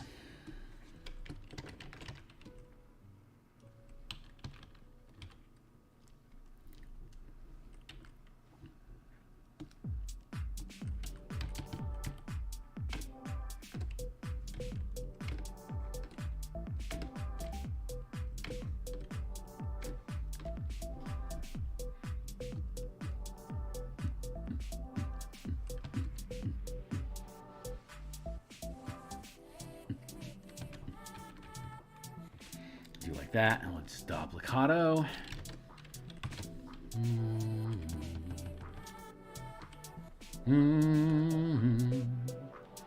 Duplicado.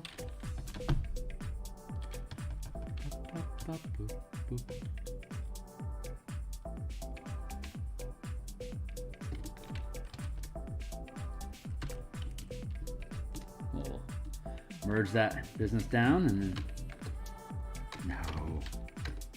There.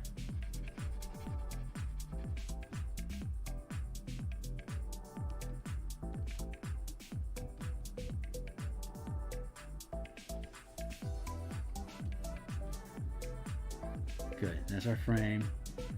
That's our sails. No, that's also our frame. So yeah, this is the proper place for this to be. Good. Just wanna probably thin that down a bit.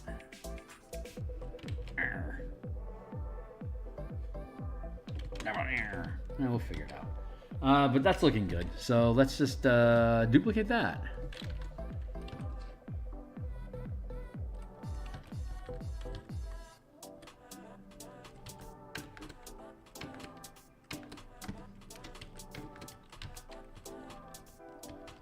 Do like that.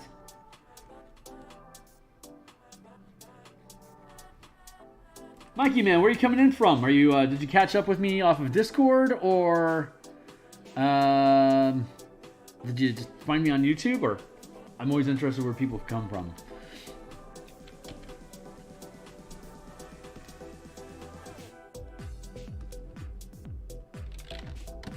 Duplicate. Yeah, he's probably gone already. Here today, gone tomorrow. It's all the same. Feeling sick. I'm feeling numb. My kingdom come.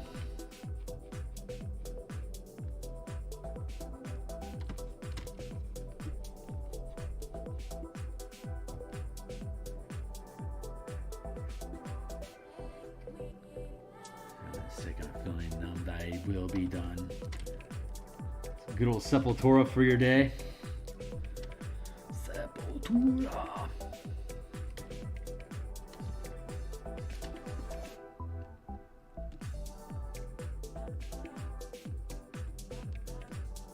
Yeah. There we go. Let's just do.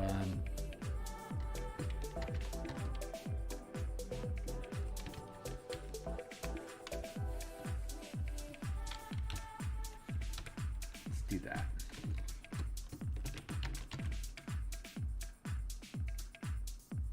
Woof.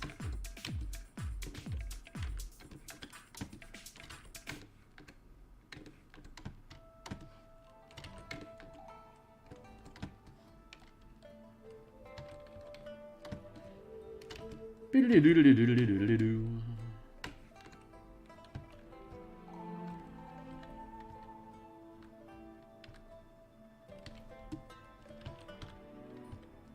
you go.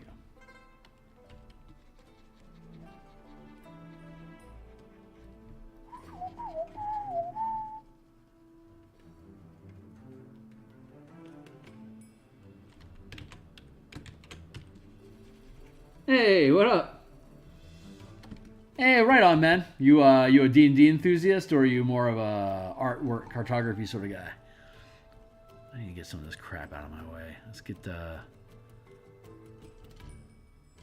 yeah, that's what needed. That's what needed to go.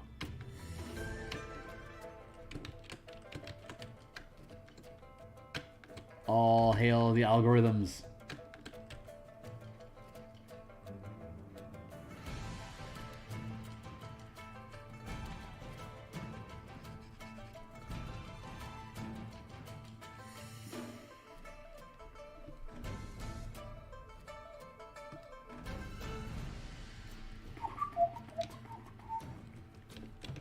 Paste.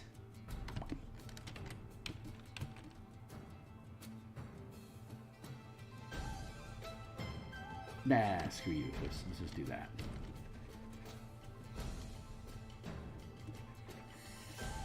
I better drop my opacity though. See through my own crap.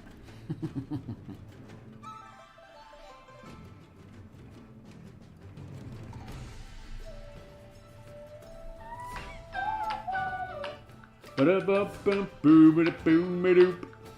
right, technically my day is over. I'm just going to take just another moment here to flesh out my boards.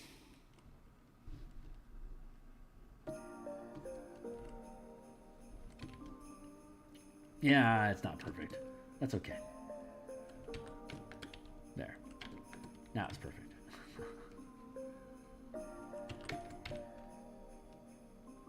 Just like that. And once we put our railing on here, let's see. That's purpley like that. And what is this? Much less. Thinking I'm stinking. Let's merge here. Merge. Don't do it. Don't know. Merge. Merge will be okay. Maybe we drop down the opacity a bit. How about that, huh?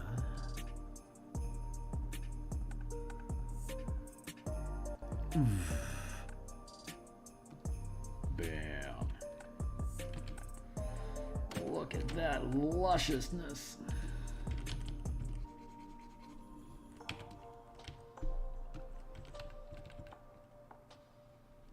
Clean that up real quick.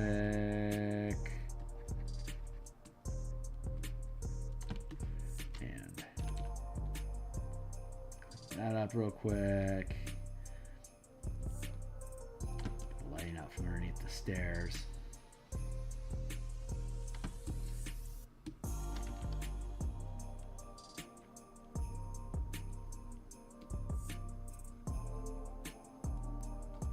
How do we do dragonfly? I think we had. How do we do the flying fish? Yeah, okay.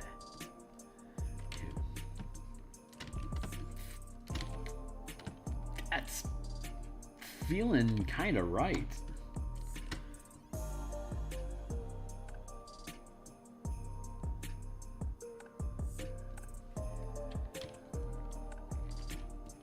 We still have some framework stuff to do down here. The lighting's pretty good. We got some lighting effects to do on the hood, railing, prow, bubble.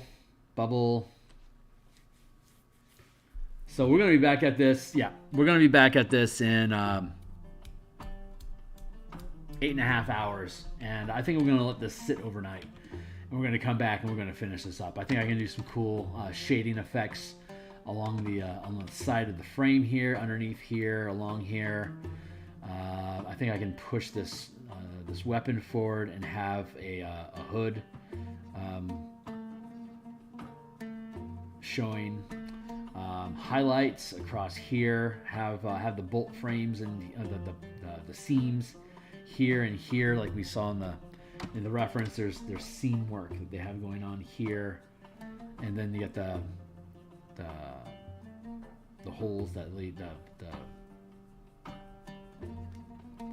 manholes. Thank you, manholes. There's the word I was looking for. Doorway.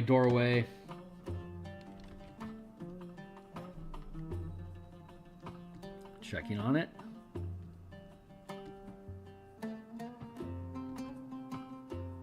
Doorway.